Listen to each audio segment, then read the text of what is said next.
Hello, Jamaica. Welcome to another program of Centrally Speaking. The program that opens up the conversation around important matters of economics and finance, matters of national importance that have an impact on your life. I'm Sheena. And I'm Anna. Happy to see all our Centrally Speaking fans again. We really appreciate everyone who watches us every week. Say Centrally Speaking, bring the good things there. Yes. And we do have some more for you in store today. Sheena, Yes. what going today? We're talking today with a very special guest from the Student Loan Bureau.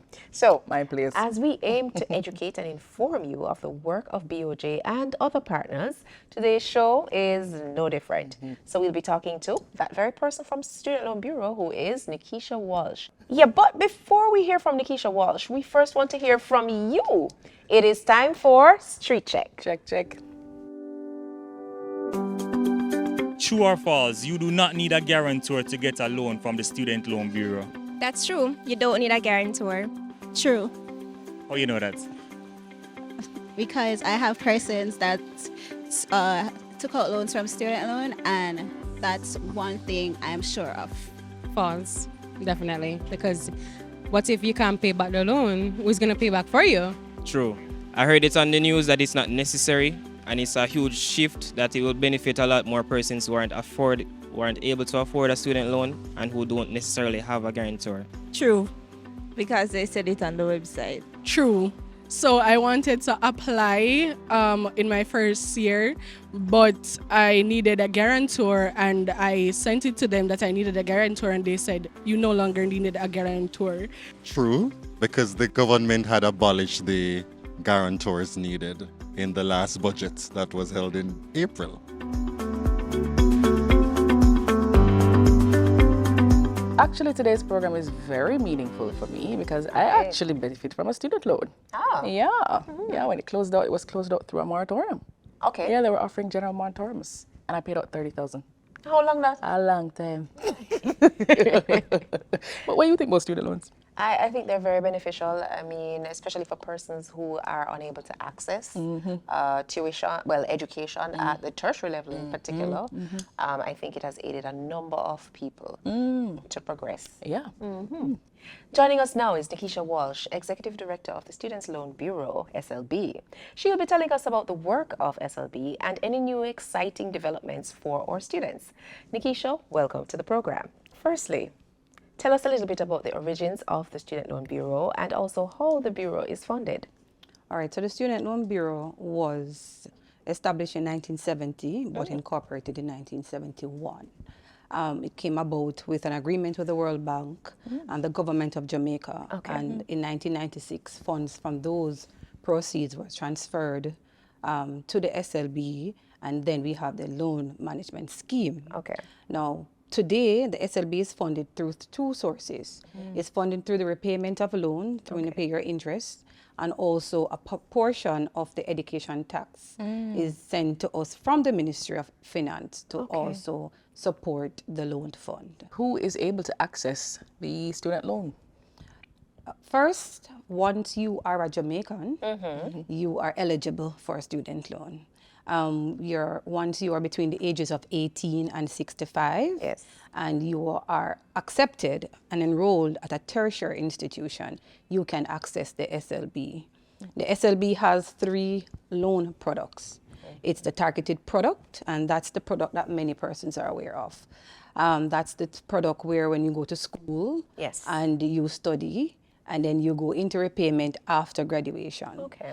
And we have the pay as you study product.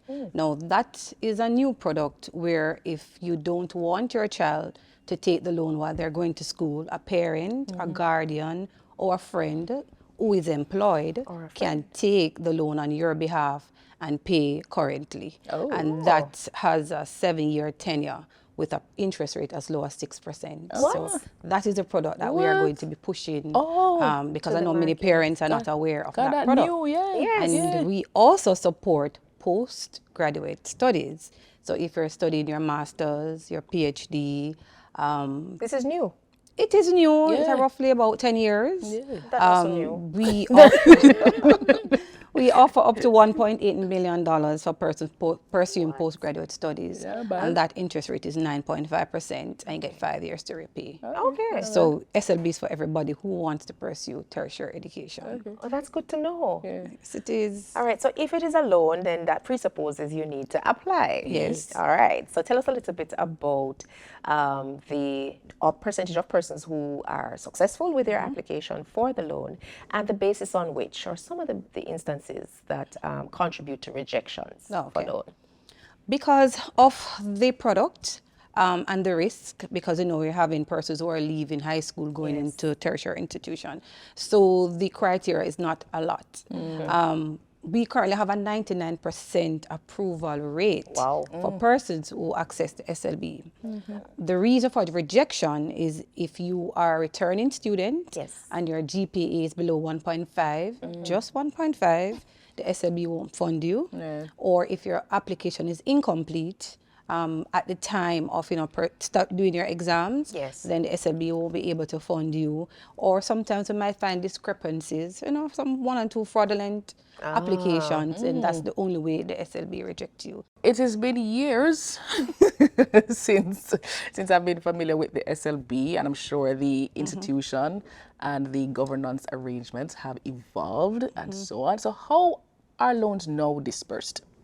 Well, loans are disbursed to the tertiary institution, and those are the institutions, the university, the teachers' colleges, the Heart Trust, any institution pursuing a tertiary education. So you mean that it doesn't come to the individual? No, it doesn't come to the individual. It goes directly to the institution. And we disperse in 2, first semester and second semester.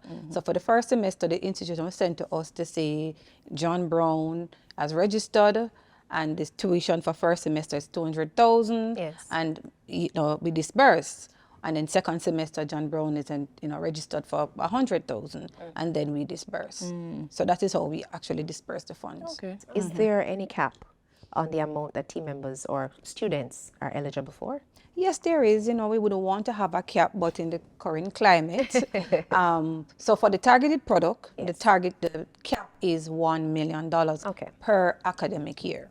So you can access $3 million for your 3 years. For the pay-as-you study product, it's $1 million per academic year. And for the postgraduate product, it's $1.8 million for the program. We do have some programs in excess. So for persons who are pursuing Norman Manley school, then that is based on the tuition. Right now it's around 1.3, 1.4. So we do disperse full disbursement to the Norman Manley school. The financial landscape offers a variety of funding institutions, of funding opportunities. SLB is one such for tertiary education. But what are the benefits of accessing the SLB loan as opposed to loans from commercial banks? And if there are benefits, are they targeted towards specific groups especially? The SLB has a lot of benefits.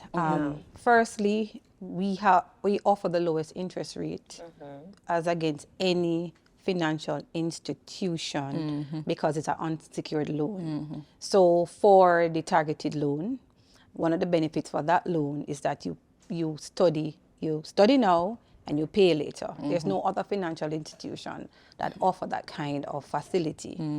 The other benefit for the targeted loan, I'm going to go product by product, is, for instance, there's no guarantor. You don't need any guarantor to access a student loan. They just walk in and say, You just walk in, let me make your application and submit it. Once you're enrolled, you're approved.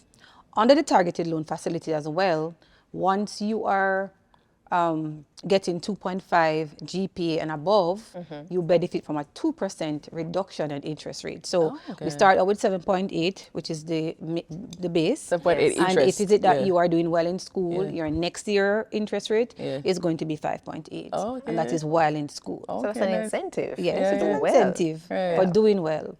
And also, once you go into repayment, you benefit from 2% reduction if it's that you are current for the year. So that benefits for the targeted What do you mean current? Meaning if you're 0 to 30 days late when you're paying in your loan. Okay. The greatest benefit of all is the fact that you're in school and you don't have to think about payment. And the next benefit that no other institution provide, once you graduate, you have 14 months, 1 year and 2 months before your loan goes into repayment. Oh, So nice. that is the period that you get to actually, Get a seek job employment. and So we Okay. understand that leaving Yes. school today, you're not going to be employed Right. tomorrow. Yes. So we give you the maximum of 14 months. It means that if you're employed before that, you Yes. can You can come ahead and start. start your loan. Right. Because the earlier you start, the quicker you pay the loan. So Yes. there's so many benefits, and it's so unmatched with any financial institution. And it makes me feel very awkward now asking the next question I'm going to be asking because we're on such a high note. But we've seen in the media where you have some students who complain about the long processing time. Firstly, is there merit to this? And if so, what is being done to treat with it? I won't say no, there's no merit to it.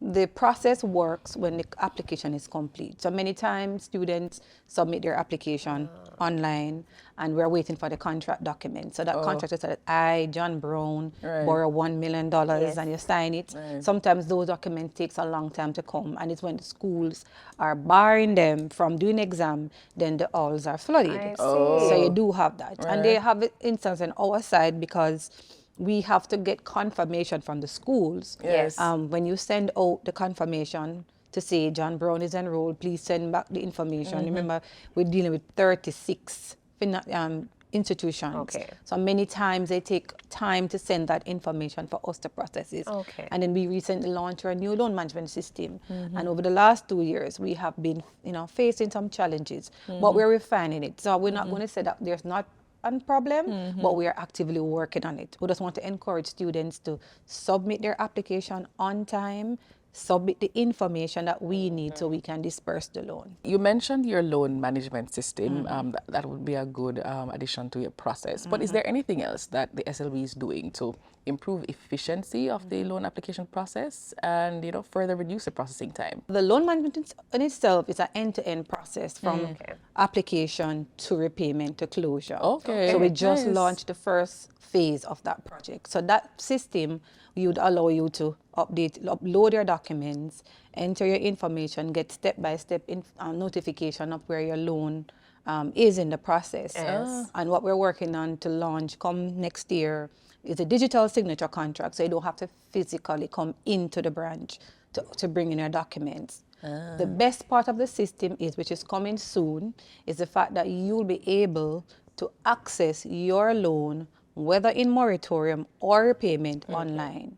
So you can go on the portal, you can see where you are, you can see every payment you make, Okay, you can see the balances, you can make payment on the portal and actually see how it's applied, you can print your statements, because that is the issues that we're having.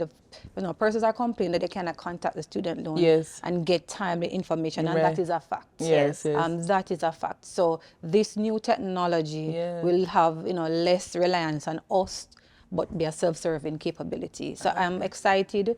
I can't wait for that to launch because it will see, a revolutionization in the SLB and how we, deal and serve our customers. So you've told us a little bit about, well, a lot about the benefits of the Student Loan Bureau and access, to financing. Now we're going to ask you about repayment and tell us a little bit. So it's easy. Our viewers now know it's very easy to access this benefit. But how easy is it to repay, and what are your repayment statistics looking like? In the last review, unaudited, I mean, I state that. Yes. The SLB delinquency rate is 34%. Oh. Really? It really means that 30% of our customers are not paid. But that does sound bad. It's bad. Yeah. It's bad. It's bad it's because it means that 34% more students cannot benefit. That's what Yeah, you mean So from if that you are perspective, paying, right? then mean that I can give additional persons. So we are looking to launch our repayment campaign, to kind of change the culture, because there were many other processes and strategies that we used in the past, and it really don't affect delinquency rates. It might increase repayment or collections, but it's just for a period. Okay. We want to ensure that our customers are educated and understand how to manage their loan, so we don't have to be doing the chasing of them and trying to get the debt collectors out, because when they go to the debt collectors, that's 20% more added to their account. So we want to ensure that our beneficiaries are aware of these information and make better financial choices. So Nickeisha, thank you so much for those responses. But you haven't gotten off the hook yet, because we have some more questions for you. That's fine. That's fine. I'm happy to help. Yes. So we're going to go to a little break, and centrally speaking, we'll be right back. Soon come.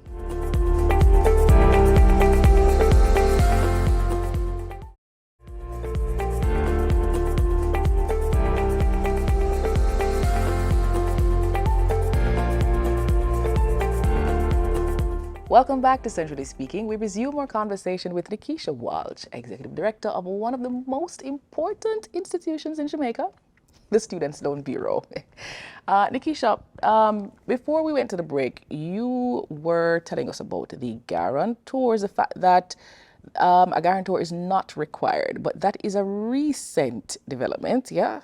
Yes, it is. You said April, but can you just share for our younger viewers, you know, the implications of this? You know, how has this product or this benefit developed?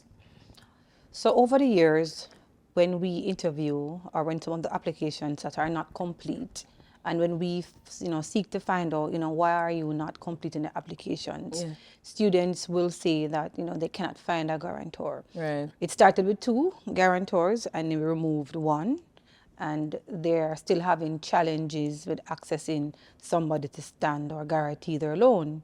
So in April 1, 2024, the Minister of Finance, in reviewing the numbers, we recognized that this was one of the barriers of access. So we no longer require no student with any product to use a guarantor. So you are graduating from high school and you apply for your loan, it means you need nobody, or there's nobody you need to ask for assistance to fill out that application. You just fill the information, submit your application, and the loan would be approved. Nice, bud. So this is one of the strategies that we're using to improve access to this product. In the past, we've noticed a significant I would say amount of delinquency. You mentioned 30%. Is the 30% an improvement over past figures? It is an improvement. That's good. It was as high as 54%. And then, with monitoring of the accounts, with the debt collectors, and also with encouraging persons to pay, we have seen an improvement. It's still not where we want it to be, because the higher the interest rate, the less access persons can get to the fund. Right. So the idea is to ensure that delinquency rate is as low as it can be to get enough cash flow so we can lend more. In the past, we used to see persons' images pasted or plastered in the cleaner, and that is in some instances how persons were made aware that they had outstanding loans, or others were made aware that other persons had their loans outstanding. Let me reframe that. So tell us a little bit about whether or not you still do that, and how else are students or beneficiaries made aware of their outstanding loan obligations. All right, so once you enter into repayment, and you enter into repayment 14 months after you graduate. Yes. Which means that you have 14 months to make contact with the SLB upon the date of repayment to see, I am still not working, and to see what can we make arrangements before entering repayment. So once you enter in repayment, each account is assigned to a servicing officer. So when you miss the first 30 days or your first payment, you will be notified that your payment is due, and you can make contact and come in to make arrangement. Then when it reaches 60 days, you again get another reminder to say, your payment is overdue by 60 days, and you need to clear the arrears, because by this time now you have an arrears, clear the arrears, clear the late fees that is accruing in your account, or if you're having any challenges, you contact the SLB. Yes. Once it reaches 90 days, you are again being told that, subject to this, it be transferred to the legal department, who has a more aggressive approach in terms of collection. And this is by email? This is by email and text message. And text message, right. Okay. Once it goes to the legal department, which is internal, we will say, okay, you need to pay your debt in full, because this time now your account is delinquent. It's no longer yours. It's not a delinquent account. to settle this, you must come into the SLB and make some arrangement. Prior to that, legal actions will be taken or it is transferred to a debt collector. Okay. The SLB, because of our students, Yes. we are not readily to transfer accounts to debt collectors because that attracts an additional fee on your account. So for instance, if you're to pay $100 towards your arrears, if it's with a debt collector, you're going to pay 80 to your arrears and 20 to debt collector. So we try to ensure that the accounts remain internal before we send it to the debt collector. The debt collector, once transferred, will make the arrangements and follow up.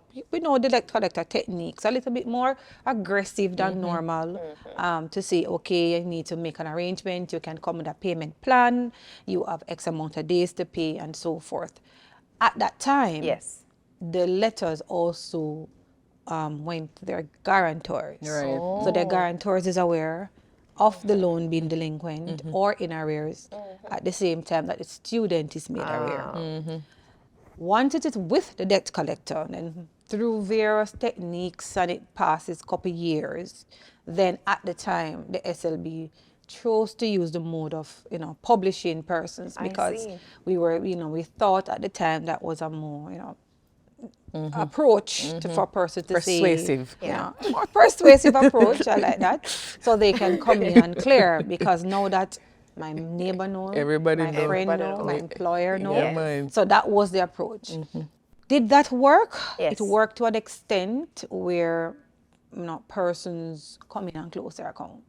But is that the best route? Since 2017, we no longer published. Okay. Because we understand what is happening in the climate. We're trying to look at other strategies before it reached that stage. Okay.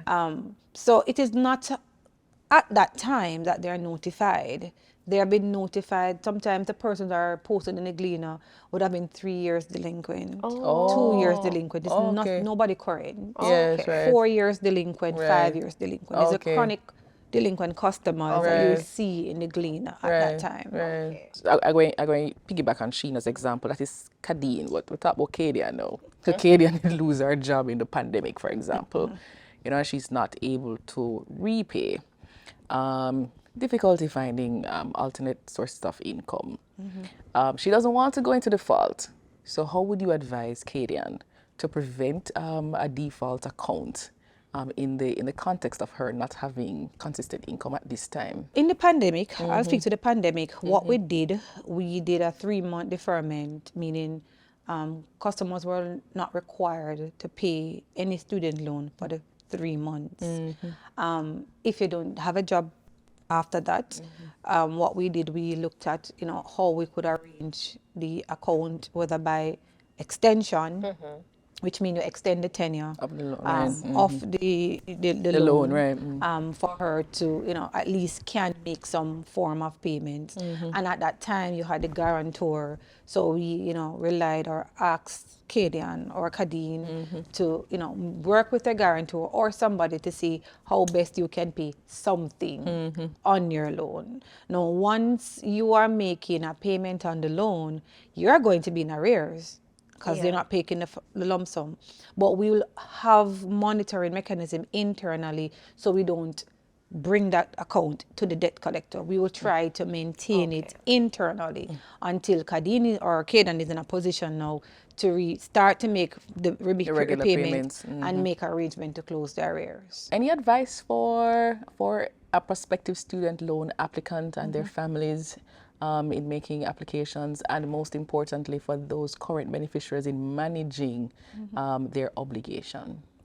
So my advice for persons who are looking at pursuing tertiary education, that the SLB is the option.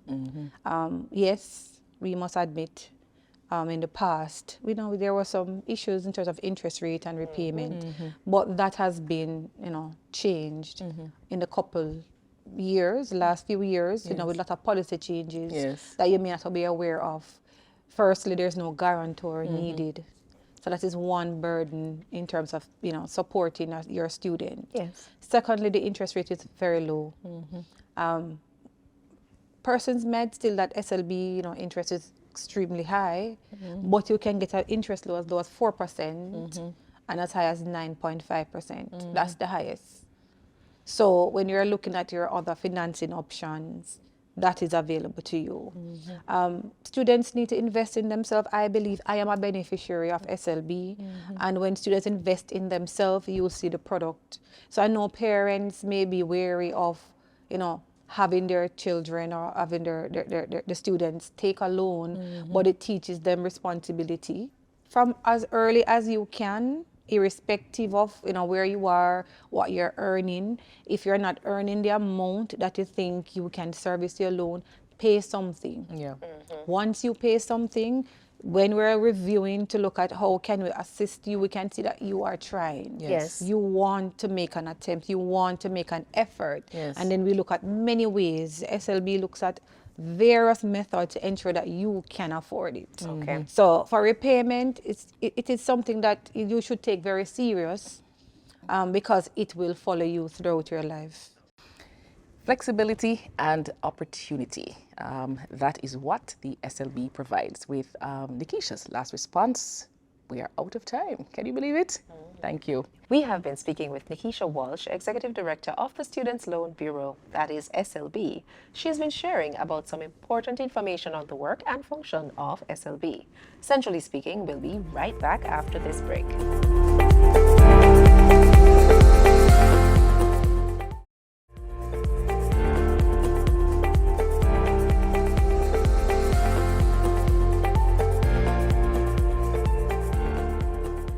Welcome back to Centrally Speaking. It's now time to recap the major highlights from today's discussion. We spoke with Nickeisha Welsh, Executive Director of the Students Loan Bureau. Let's get into the fast facts. Number 1. The Students Loan Bureau, SLB, was established in 1970 through a World Bank agreement with Jamaica. Number 2. Currently, the SLB is funded through the repayment of loans and a proportion of the education tax. Number 3.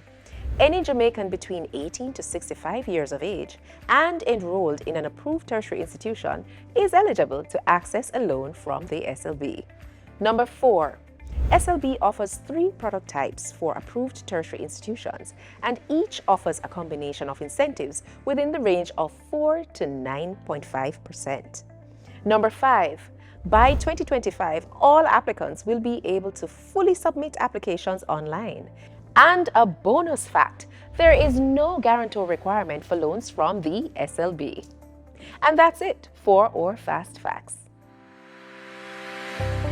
We've come to the end of another program. Follow us on X and Facebook at Central Bank JA and on Instagram at Central Bank Jamaica and on BOJ's YouTube channel. You can also visit our website at www.boj.org.jm. And for all our viewers and friends, we also invite you to send in your questions on X or Facebook. And of course, watch another episode of Centrally Speaking next week at the same time right here on your station when we will have another special guest. You know, the good things them. I'm Anna. And I'm Sheena. Thanks for watching. Centrally Speaking is a production of Bank of Jamaica.